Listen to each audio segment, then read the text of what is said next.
Welcome to Doc NYC and the special Q&A for the film A la Calle. I'm Tom Powers, the festival's artistic director.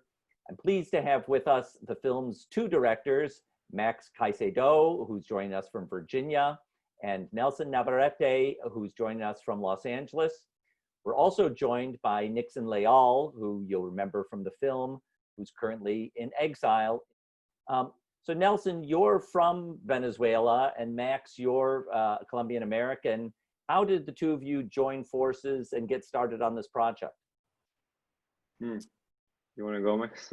Yeah, Nelson and I, we both live in San Francisco currently.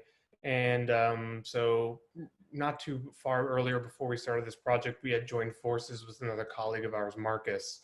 And the three of us had been just making films, doing short form documentaries, doing some corporate work as a team, and always kind of with an eye toward larger format, larger film, trying to get a larger feature doc in there. And pretty shortly after we started working together, we were able to connect with Greg Little from Priority Pictures. And he was looking for a team that was, had strong ties in Latin America to basically, help him do a project on Venezuela. And I, couldn't have been more perfect, me being Colombian, Nelson being born and raised in Venezuela, both following the situation very closely at that point. And so it was just really natural. We just kind of serendipitously met at the right time, I think. Great. And I should explain to our audience, we're also joined on screen by Ikira, who's doing translating for us for Nixon. So before I turn to Nixon, Nelson, Max, I want to ask you, when you began this project, what did you imagine it was going to be? It wound up becoming a story that you followed over several years. How did that evolve? I think we didn't have an idea of what was happening, or we kind of just started trusting our instinct as we developed the story, first following Leopoldo, and then second following the political development that was happening in Venezuela. And as we just developed this like linear story, we realized that we really wanted to follow characters that would allow us to show the story and like really feel the story. So as time passed, we met like maybe 10 characters, and out of those 4 of them really evolved to become like people that we became close with, and we developed a relationship, and then the story just kind of emerged on its own, as the political development was happening, So Nixon, one of those characters that Nelson and Max followed is you. And I'm wondering, when you watch this film, what are your reactions to it? Bueno, ¿qué fue lo que yo pensé cuando vi la película? Sin duda, no solo sentí, sino que reviví todo lo que ha sucedido en mi país a lo largo desde que Hugo Chávez llegó al poder. Ya va, Nixon, déjame traducir esta parte. ¿Sí? What he's saying is that when he first saw the film, he didn't just, or when he was working with them, he didn't just tell the story, he relived every part of the story from when Hugo Chávez was in power. Continúan. Otra cosa muy importante, yo anteriormente, en mis momentos de clandestinidad, cuando me tocó estar escondido, porque de alguna otra manera la dictadura de Maduro me buscaba, no tenía otra cosa que hacer aparte de leer libros o ver alguna película. Entonces siempre me informaba con documentales y esas cosas acerca de las luchas políticas, ¿no? en otros países. Y... Okay. Ya va. So he's saying that when he was in hiding during this time, that gave him a lot of, I guess, time to really do a lot of research and read a lot of books and watch a lot of documentary films about what was going on during this time. He had a lot of free time on his hands when he was in, I guess, clandestine hiding. And to inform himself of like other fights around the world through political documentaries like the one we were making. Entonces no fue sino hasta que logré ver, o sea, no tenía desde el momento que conocí a Nelson, fue una confianza desde el día 1, como que si fuese mi hermano, y en estas cosas a veces es difícil confiar, así que fue como una buena vibra y decidí de alguna otra manera aceptar que él andara conmigo en ese día a día a través de una cámara para que viera cómo era la lucha de calle desde un sector importante como lo es la resistencia. So when he met Nelson, he really felt like a kinship, like a brotherhood, and he felt that he could finally trust someone to tell this story from a very particular perspective of la resistencia, of the resistance and what was going on in the streets of Venezuela. So they bonded throughout this process, and they built a trust and be able for Nelson and Max to be able to tell this story that he's been living in Venezuela this whole time. Entonces, mi intención, luego después, bueno, fui conociendo poco a poco a los muchachos del equipo cuando se podía, fue donde conocí a Max. Y mi intención en intentar colaborar con esta película era que marcar un precedente para que trascendiera en el tiempo y la gente supiera o entendiera qué era lo que sucedía en mi país, Venezuela. So after meeting Nelson and building this brotherhood with him, he started meeting the rest of the crew. He met Max, and he felt like he could trust him to tell this story. Nelson, I think I missed something. Trust him in the story and be able to tell the untold story of what's going on in the country, and to bring light, a little bit of light into their fight with the resistance. Thank you, Nixon, for being here, and I'll come back to you in a second. Remember to mute. Nelson and Max, often working in a country like Venezuela with strong military presence and a government that wants to control information. It can be very difficult for an independent film crew to operate. Can you talk about what some of the challenges were in the making of this film? There it is. I think in the beginning, we always knew that it was a dangerous environment. And the question is, okay, you have a situation that's unfolding over the course of several years. How do you safely and consistently document that without potentially putting the ability for the project to be finished in jeopardy, while also trying to keep the members of your team safe? That was kind of the first challenge, in addition to, how do you encapsulate such a large problem and situation in 90 minutes to 2 hours. And I think the first thing we knew we couldn't do is neither of us could go down there, which was a very difficult decision we had to make. Naturally, when you're a documentarian and you're so close to the story, you want to just be on the ground. You want to be the one doing it and shaping the story as much as you can. But as foreigners, myself being an American citizen, Nelson, even though he's from Venezuela, he is an outsider in the sense that his family is not necessarily known to be pro-Chavez. We had to rely on a team that lived down there, that could move down there in a way that wasn't so obvious.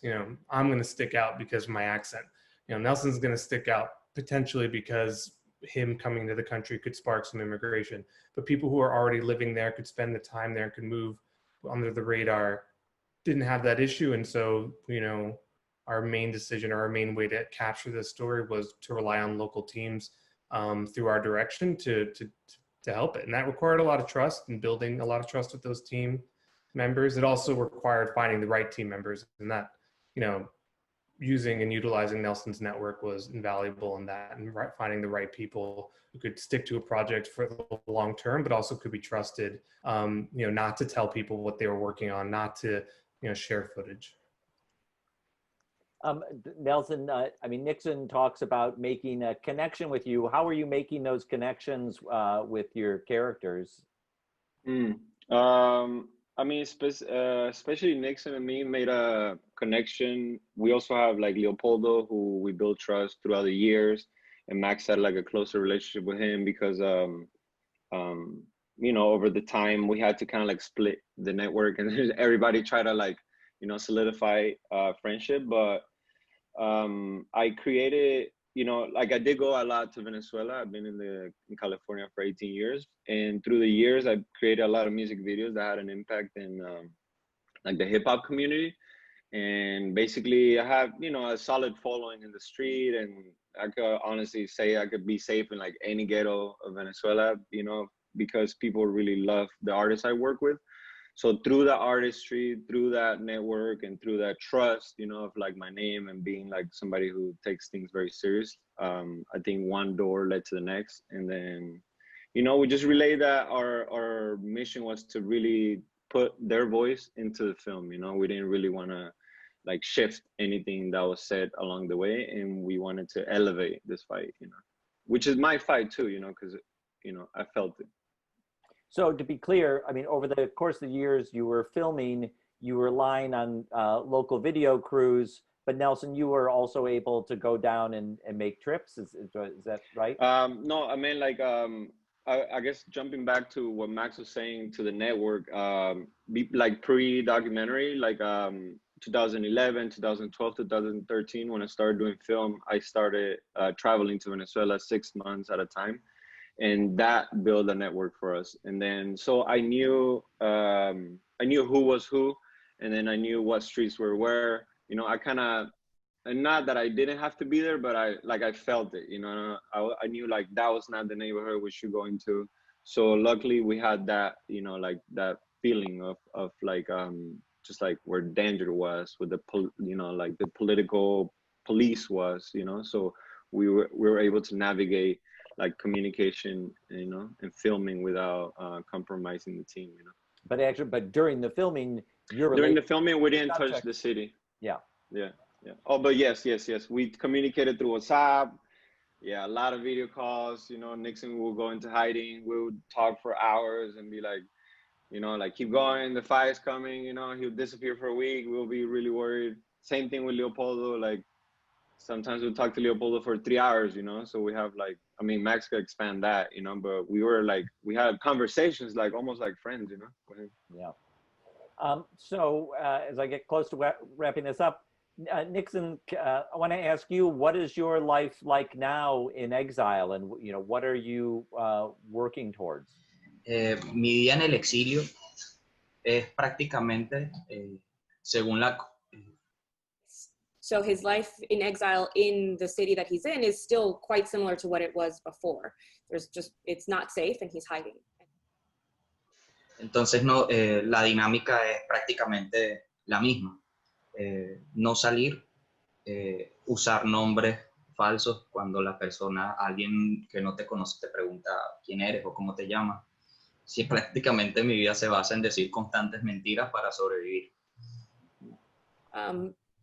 So his life is actually quite similar as it was before. He's in hiding, he uses aliases, and he is careful who to trust, and he feels like he's consistently having to lie in everyday life just to get by, right? Nobody knows his name, nobody knows where he is, and he uses aliases and I guess lies to just live his life. Nixon is always working on a book right now that he will publish, I don't know, eventually, that tells his story as a political prisoner. All right, well, we look forward to seeing that book, Nixon. Nelson and Max, as I wrap this up, I want to ask, you know, we're really proud to have the world premiere of this film at Doc NYC, where it will primarily first be reaching an American audience before it goes on to play to other audiences. What do you think is important for Americans to take away from this story and for understanding Venezuela today? Max can probably answer that.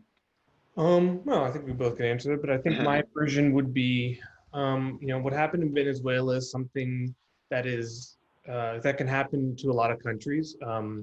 Venezuela was considered one of the fastest growing economies for a very long time, a beacon of democracy in Latin America. And yet within 10 to 15 years, all of that was completely undone. And I think that happened for a couple of reasons that we discussed in the film, but mainly what can happen when you start to commit yourself and start to be attracted to an individual or a demagogue, or that sort of type of or populism, in the sense that commitment to an individual over an institution or a process or an idea.